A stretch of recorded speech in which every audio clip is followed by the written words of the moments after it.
beaucoup d'avoir accepté notre invitation et merci aux éditions du Seuil d'avoir permis l'organisation de cette rencontre. Nous vous recevons ce soir à l'occasion de la parution de « Les milliardaires ne paient pas d'impôts et nous allons y mettre fin », qui est un court texte d'intervention de la collection Libelle. Votre nom est au cœur de l'actualité. D'abord, merci à toutes et à tous pour votre présence, merci beaucoup pour votre invitation, je suis vraiment ravi de pouvoir avoir cette conversation avec vous, puis j'ai hâte de vos questions.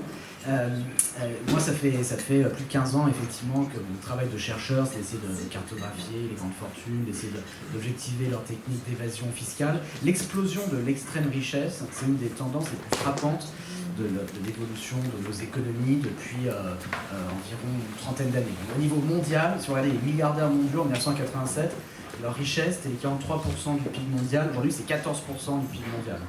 Cette évolution était particulièrement frappante en France. En fait, les milliardaires sont enrichis encore plus que les autres milliardaires, puisque si vous regardez le classement Challenge des 500 plus grandes fortunes, première année du classement Challenge en 1996, les 500 plus grandes fortunes possèdent l'équivalent de 6% du PIB en richesse.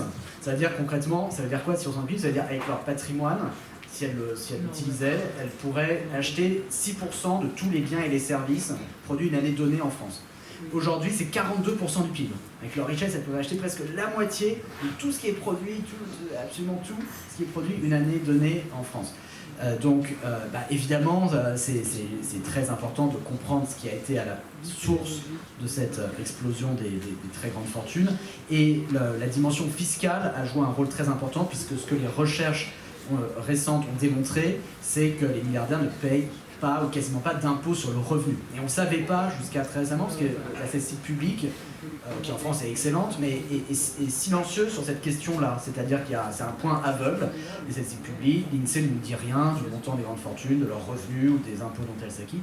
Et cette opacité n'a commencé à se dissiper qu'il y a 2-3 ans,